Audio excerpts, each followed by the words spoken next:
Hello and welcome to Navya IAS. आज के the Hindu newspaper में जो भी इम्पोर्टेंट न्यूज़ आई है हम उन्हें अच्छे से डिस्कस करेंगे। ठीक है, सबसे पहले ये honours on SC to protect faith in democracy. चलिए हम डिस्कस कर लेते हैं किस बारे में। ये जो पूर्व चुनाव आयुक्त हैं उन्होंने ये लेख लिखा है, कुछ अपना ओपिनियन शेयर किया है। ये एक एडिटोरियल है द हिंदू न्यूज़पेपर में। ठीक है, उनका क्या कहना है कि हाल के समय में लोकतंत्र पर खतरा नज़र आ रहा है। लोकतंत्र जो है खतरे में है, उनका ये कहना है। ठीक है, कुछ उदाहरण लेके उन्होंने पहले समझाया, फिर भारत के संदर्भ में क्या क्या बातें हैं हम जान लेते हैं। कि चुनाव आयोग जो ECI है, जिसे वोट देने के अधिकार को बचाना चाहिए, वो खुद ही अब ख़त्म कर रहा है। ठीक है, कि अधिकार की रक्षा करने की बजाय उसे ख़त्म कर रहा है। ठीक है, सेकंड पॉइंट, पश्चिम बंगाल में जो SIR हुआ है, ठीक है, लगभग लाखों लोगों के नाम जो है हटाए गए हैं।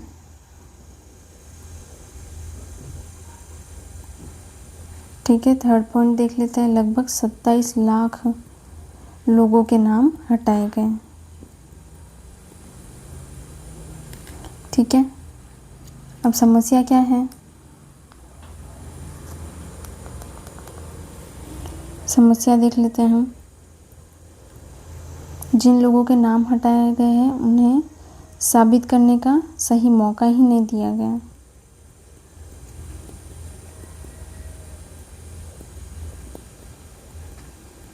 नहीं दिया गया। ठीक है, फिर प्रक्रिया इतनी जटिल थी कि आम लोग तो समझ ही नहीं पाए।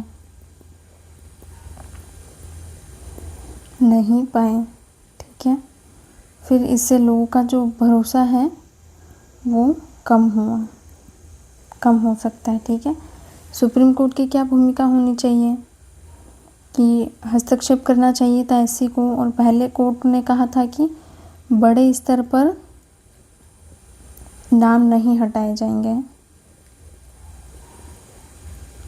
लेकिन अब जो है ऐसा हुआ है और कोर्ट ने कोई सख्त कार्रवाई नहीं करी। ठीक है, इससे जो है लोकतंत्र पर असर नज़र आ रहा है। वोट देना हर नागरिक का अधिकार होता है।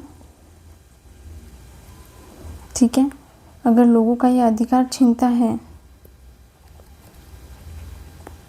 तो उनका लोकतंत्र पर जो है भरोसा टूट सकता है। इससे चुनाव प्रक्रिया से दूर हो सकते हैं लोग।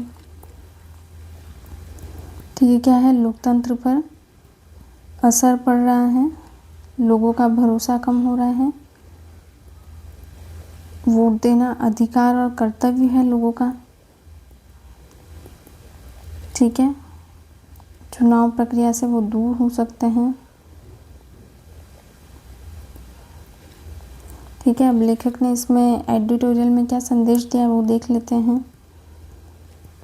कि चुनाव आयोग को लोगों के लिए प्रक्रिया आसान बनानी चाहिए।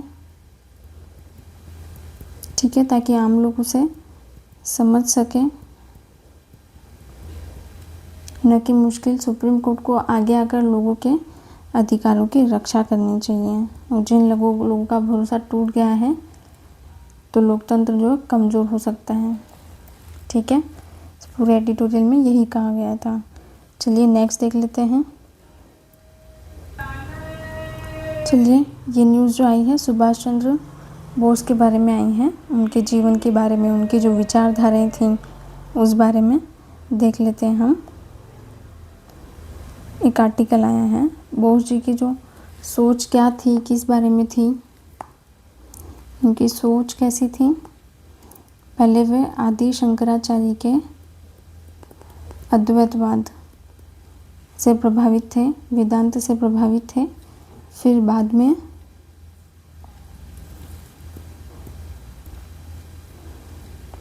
और इनके वेदांत का क्या कहना था कि ये जो दुनिया है वो ब्रह्म है। ठीक है, पहले उन्होंने यही माना कि ये जो माया है वो, दुनिया है वो भ्रम है, एक तरीके की माया है। लेकिन बाद में उनको लगा कि एक क्रांतिकारी के लिए जो सोच है वो सही नहीं है। अगर दुनिया भ्रम है तो इसे कैसे बदला जाएगा, बदलाव कैसे लाया जाएगा। ठीक है, फिर उन्होंने अपनी सोच को बदला और दुनिया को वास्तविक यानी रियल माना, ताकि उसमें लगातार बदलाव होने वाली माना। ठीक है, फिर उन्होंने जो सोचा कि उन्होंने कहा कि दुनिया में जो कुछ हो रहा है वो एक दैवीय प्रक्रिया के तहत हो रहा है। ठीक है, ये उनकी फिलॉसफी थी, उनकी सोच थी। फिर वो जो कहीं ना कहीं हैं हीगल से भी प्रभावित थे। ठीक है, संघर्ष से ही प्रगति होती है, उनका कहना था कि संघर्ष से ही प्रगति होती है। इंसान का कर्तव्य है कि वह संघर्ष में भाग ले और समाज को आगे बढ़ाए। फिर कहीं न कहीं वो साम्यवाद से भी प्रभावित थे। ठीक है, समानता, संतुलन और समन्वय था प्लस संतुलन प्लस समन्वय, ये साम्यवाद का कहना है। ठीक है, फासीवाद और साम्यवाद दोनों में कुछ अच्छी बातें हैं और हमें उनसे सीखना चाहिए। भारत को खुद अपनी सोच, अपनी विचारधारा बनानी चाहिए, न कि किसी देश की नकल करनी चाहिए, उनका ये कहना था। उनका सपना क्या था? सभी के लिए समान अधिकार निश्चित हो, गरीबी खत्म हो। ठीक है, धन का समान वितरण हो समाज में। ठीक है, जाति भेदभाव खत्म हो, महिला और पुरुष की समानता। ये उनके कुछ सपने थे। उनकी जो आर्थिक योजना थी वो कैसी थी?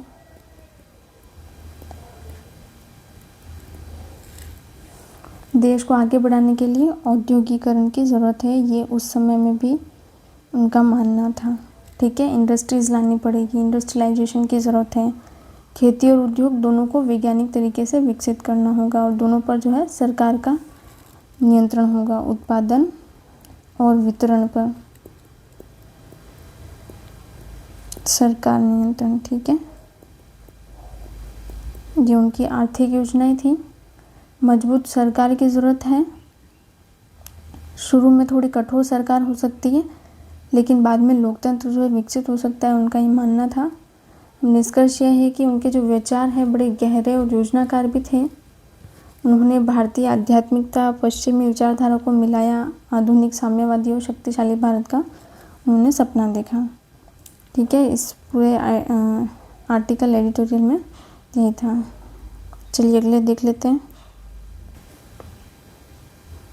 Reclaiming Ambedkar for a modern Andhra प्रदेश।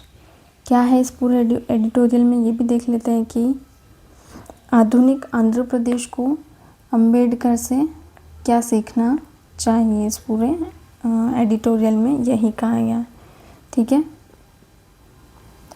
अक्सर इतिहास में बड़े नेताओं को सीमित रूप में दिखाया गया, लेकिन जो B.R. अम्बेडकर को भी कई बार सिर्फ एक वर्ग के रूप में दिखाया गया है, जबकि वे आधुनिक भारत के संविधान और नैतिक सोच के मुख्य निर्माता हैं। संविधान और नैतिक सोच के मुख्य निर्माता हैं। ठीक है, लेखक का कहना है इसमें, उन्हें याद करना सिर्फ सम्मान देना नहीं, बल्कि उनके विचारों को अपनाना भी हमारे लिए ज़रूरी है। कुछ उनके बहुत अच्छे कदम रहे जिन्हें हमें सीखना चाहिए और क्या क्या सुधार हमें करने चाहिए। शिक्षा और स्वास्थ्य में सुधार। क्या हो, सरकारी स्कूलों की हालतें जो है पहले ख़राब थी, लेकिन इसे सुधारने के लिए स्कूलों का ढांचा बेहतर किया गया और अंग्रेजी माध्यम भी शुरू किया गया, ताकि गरीब बच्चों को भी अच्छी शिक्षा मिल सके। ठीक है, गांव स्तर पर सेवाएं स्टार्ट की गई। क्या किया गया? ग्राम सचिवालय बनाए गए। ठीक है, स्वयं सेवकों को लोगों के घर तक सरकारी सेवाएं पहुंचाने की जिम्मेदारी दी गई।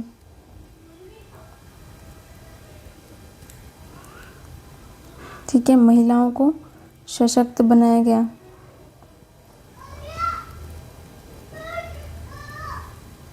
अम्बेडकर जी महिलाओं के अधिकार के बड़े समर्थक थे। इसी सोच के तहत महिलाओं के सीधे पैसे डीबीटी दिए गए। ठीक है, स्थानीय निकाय में 50% जो है आरक्षण महिलाओं को दिया गया। किसानों के लिए भी कुछ योजनाएं।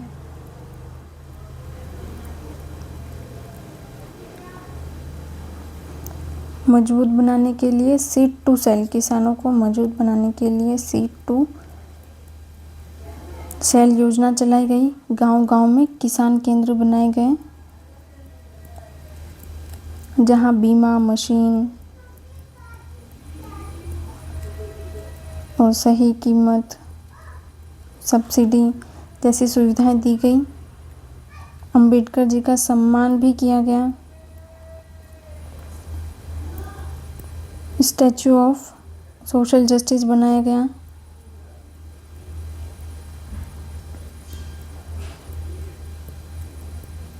जस्टिस, ठीक है, बनाई गई, जिसे जिले का नाम भी उनके नाम पर रखा गया है। हालांकि कुछ लोगों ने इसका विरोध भी किया था। विजयवाड़ा में बनाया गया था, 206 फीट ऊंचा। ठीक है, विकास और रोजगार। अंबेडकर जी मानते थे कि औद्योगिकरण और आर्थिक विकास जरूरी है। रोजगार में उनका क्या योगदान है? बंदरगाह, ठीक है, मछली पालन, ये सब उन्हीं की सोच के तहत हुआ है। विकास किया गया, लॉजिस्टिक जैसी सुविधाओं को बढ़ावा दिया गया ताकि रोजगार के नए अवसर प्राप्त हों। ठीक है, संविधान का महत्व। अंबेडकर जी ने चेतावनी दी थी कि शासन हमेशा संविधान और कानून के आधार पर होना चाहिए, न कि किसी व्यक्ति या बदले की भावना से। ठीक है, कुछ ये देखा है हमने इसमें कि विचारों को समझना चाहिए। आंध्र प्रदेश के लिए अंबेडकर के विचारों को समझा जाए कि कैसे उन्होंने अपने प्रदेश में लागू किया और प्रगति को हासिल किया। ठीक है, इस एडिटोरियल में भी इतना ही था। अगली न्यूज़ देख लेते हैं। चलिए देखते हैं पार्ट चार्ट अगेन। इस न्यूज़ में क्या है? बार बार सूखता हुआ बेंगलोर। अब ये समस्या क्यों हुई, क्या कहा गया है इस एडिटोरियल में, देखते हैं हम कि बेंगलुरु में जो पानी की समस्या है वो गंभीर होती जा रही है। क्यों हो रहा है ऐसा? जबकि पूरे कर्नाटक में पानी की स्थिति जो है कुछ बेहतर हो रही है, लेकिन अकेले बेंगलुरु में कम हो रही है। ठीक है, ज़मीन के नीचे का पानी जो बहुत ज़्यादा मात्रा में निकाला जा रहा है। क्या हो रहा है बेंगलुरु में? क्या हो रहा है? ज़मीन के नीचे का पानी बहुत ज़्यादा निकाला जा रहा है।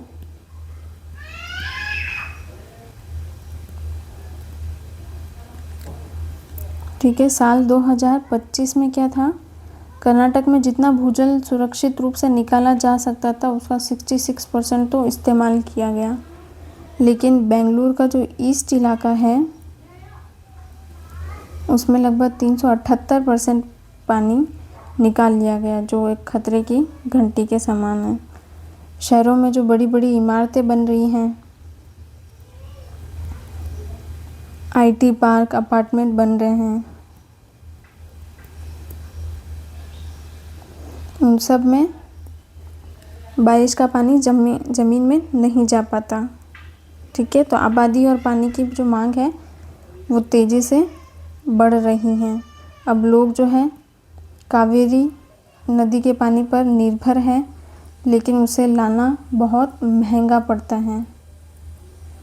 ठीक है, समस्या और भी बढ़ गई है क्योंकि 2024 में बारिश कम, ठीक है, और जिससे 14,000 में से लगभग आधे जो बोरवेल थे वो सूख गए। सरकार ने रोज 775 मिलियन लीटर पानी देने की योजना शुरू की, लेकिन अभी भी पूरी तरह जो है लागू नहीं हो पाई है।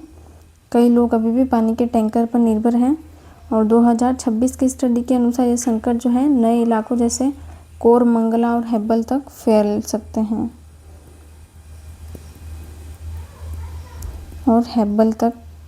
सकते हैं कुछ इलाकों में और फैल सकते हैं। ठीक है, यह जो शहर है ये मानकर चल रहा है कि जो सप्लाई है पानी की वो बढ़ाई जा सकती है, लेकिन ऐसा नहीं है। कंक्रीट ज़्यादा होने से जो पानी है वो ज़मीन में नहीं जा पाता है। ठीक है, कंक्रीट ज़्यादा होने से ज़मीन में पानी नहीं जा पाता। ठीक है, लोग आसानी से मिलने वाले विकल्प टैंकर पर निर्भर हो जाते हैं। समाधान क्या हो सकता है इसका कि पाइपलाइन से बर्बादी कम करे पानी की। ठीक है, ज़्यादा भूजल निकालने वालों पर जुर्माना लगाया जाए और हर जगह गंदे पानी को दोबारा रिसाइकिल किया जाए। ये कुछ समाधान हो सकते हैं। बहुत लंबे समय का अच्छा समाधान क्या है? बेंगलुरु को स्पंज सिटी बनाना होगा। कैसे? झीलों और कुओं को जोड़ना होगा। ठीक है, ज़मीन को ज़्यादा सीमेंट से ढकने से बचाना होगा। सीमेंट से बचाव करना होगा ज़मीन का। और तीसरा, ऐसी प्लानिंग करना जिससे पानी ज़मीन में आसानी से जा सके।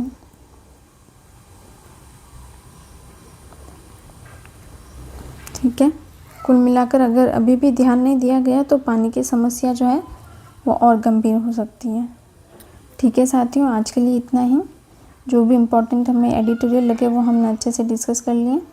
इसकी जो प्रॉपर PDF है आपको टेलीग्राम चैनल नव्या IAS पर मिल जाएंगी PDF। ठीक है साथियों, धन्यवाद।